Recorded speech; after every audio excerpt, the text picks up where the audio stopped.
প্রথম দিনে সমুদ্র স্নানের পর আমরা কিন্তু তৈরি লাঞ্চে যাওয়ার জন্য হোটেলে। আর নিচে সবাই আমাদের জন্য ওয়েট করছে।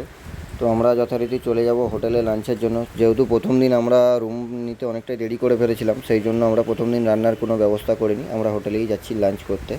তখন প্রায় বেজে গেছিলো 4টে সাড়ে 4টে। তো কম বেশি খিদে সকলেরই পেয়েছে, তো আমরা চলে যাব সোজা হোটেলে। আর ওখানে আমাদের সেরকম বেশি কিছু আইটেম ছিল না, সিম্পল সবজি ভাত আর ডিম ভাজা করেছিলাম।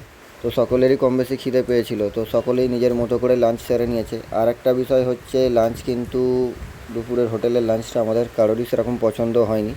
তো যাই হোক, সেখানে আমরা লাঞ্চ সেরে নিয়ে সোজা চলে গেছিলাম। ওখান থেকে আমরা সোজা বাজারে, যেহেতু আমাদের রাত্রে রান্নার ব্যবস্থা ছিল, নিজেরা রান্না করব। তো বাজারে গিয়ে আমরা প্রথমেই চলে গেছিলাম সোজা চিকেনের দোকানে। সেখান থেকে আমাদের প্রয়োজন মতো চিকেন নিয়ে নিলাম।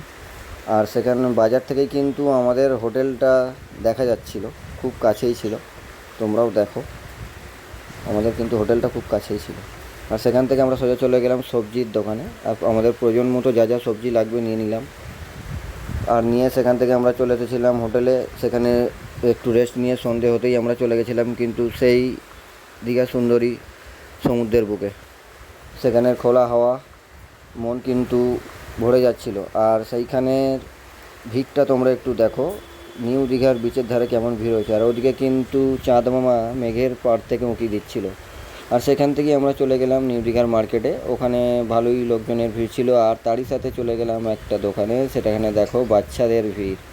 এই জিনিসটা কি বানাচ্ছে তোমরা কিন্তু অবশ্যই কমেন্ট করে জানাবে। তো বাচ্চাদের মনোরঞ্জনের জন্য দীঘাতে এই আইসক্রিমের এই গোলাগুলো কিন্তু খুবই সুন্দর। যে যেরকম ফ্লেভার চাইবে কিন্তু সেরকম নিতে পারো। তোমরাও যে দীঘা যাবে, তোমরাও ট্রাই করে দেখতে পারো। তো কেমন লাগলো তোমাদের অবশ্যই জানাবে। আর সেখান থেকে কিন্তু আমরা সোজা ফিরে এলাম হোটেলে। ওখানে নিজেদের মতো রান্নাবান্না সেরে খাওয়া দাওয়া করে আমরা কিন্তু রাত্রে বন্ধুরা মিলে ব্যালকনিতে আড্ডা দিচ্ছিলাম। আর তারপরেই শুরু হলো মুষলধারে বৃষ্টি। আর এই ঠান্ডা পরিবেশ, বৃষ্টি অসাধারণ লাগছিল। আর সেখান থেকে দেখো জগন্নাথ দেবের মন্দিরের চূড়াটা কি সুন্দর লাগছিল দেখতে। তোমাদের এই অনুভূতির ফিলিংস কার কার আছে? এই রাত্রে দীঘাতে প্রচণ্ড বৃষ্টি, ব্যালকনিতে বসে থাকা, অবশ্যই কমেন্ট করে কিন্তু জানাবে।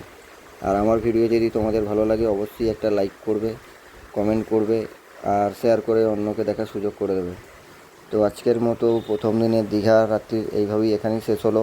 আবার দেখা হবে পরবর্তী দিনের মর্নিং ভিডিও নিয়ে। টাটা।